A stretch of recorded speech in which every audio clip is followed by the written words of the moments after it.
जे काही ट्रान्झॅक्शन आहे हां. त्याच्यावर 1% 2% राईट देण्यात येईल हे ठरवलं.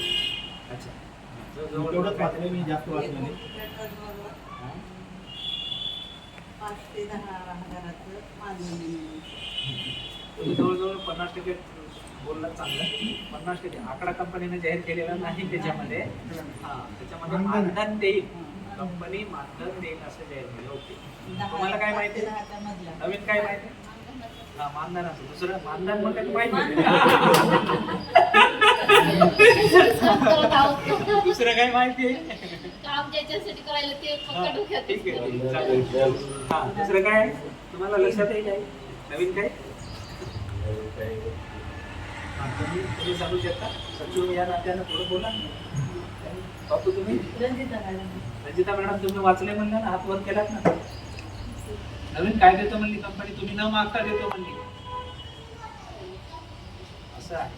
तर म्हणजे तुम्ही किती सक्रिय आहात कंपनी सोबत याचं लक्षात येते. हा सध्या मी नाही. तिथे वाचलं म्हणल्यामुळे तुम्हाला प्रश्न विचारतो. तुम्ही वाचलं म्हणल्या नसत्या तर तुम्हाला विचारलं नसतं. तुम्ही हात वर केला म्हणून तुम्हाला. मी काय म्हणतो कलवडे सरची, जे इथं कोर कमिटीमध्ये कंपनीने घेतले तर उभी घेतलेले नाही. कोणाचं काही टॅलेंट आहे, कोणाचं काही टॅलेंट आहे, तर कोणाचं काही टॅलेंट आहे हे कंपनीच्या लक्षात आलेले की काकू काय करू शकतात, संकाम्या मॅडम काय करू शकतात, त्या संकाम्या मॅडम ह्या काय करू शकतात, काकू काय करू शकतात. इकडे त्यांचं काय वेगळं टॅलेंट आहे, त्यांचं काय वेगळं काय टॅलेंट आहे, त्या साधना मॅडमचं एक वेगळंच टॅलेंट आहे. मार्केटिंगच्या बाबतीत त्याला चालेल नाही. आज सगळेजण येतो बघा त्यांच्याकडे.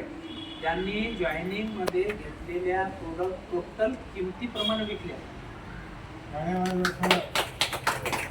आहे ना टॅलेंट. त्यांनी 50,000 रुपयाच्या जॉईनिंग स्वतःच्या घरून मारलं आणि ते 50ला 50,000चं प्रोडक्ट MRP रेटनं लोकांना विकून टाकलं. 50,000 मोकळे. म्हणजे आहे ना टॅलेंट काहीतरी. ते बी MRP रेटनं.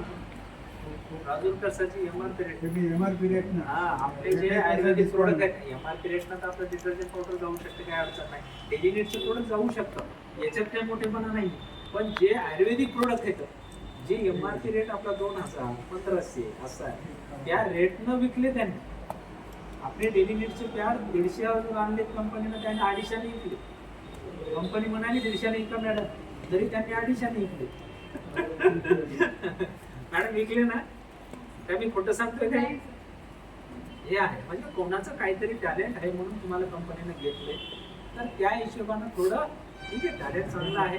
पण कंपनी काय म्हणते याच्यावर पण लक्ष ठेवा. कंपनीच काय देतो म्हणाले, आता सगळं देतो म्हणाले तुम्हालाच माहित नाही काय देणार आहे कंपनी, तर मग काय उपयोग आहे, तुम्ही काम कशाला करता? हे महत्वाचं आहे ना. काय देतो म्हणाली, केव्हा देतो म्हणाली, किती टार्गेट आहे, कसं आहे, तुम्हाला माहितच नाही. तर ते माहीत व्हावं म्हणून कंपनीनं तुम्हाला ते गाडी पण देतो म्हणजे. हा गाडी पण देतो. कंडिशन असेल. कंडिशन तर असणारच. आता महत्वाचा विषय असा आहे की प्रत्येक गोष्ट कंपनीनं तुम्हाला या आधीच्याच मीटिंग मध्ये जे काय देतो सगळं म्हणलेली आहे त्याप्रमाणे. पण कंपनीनं जेव्हा फायनल केलं, काय केलं फायनल की आता 3 वर्षाच्या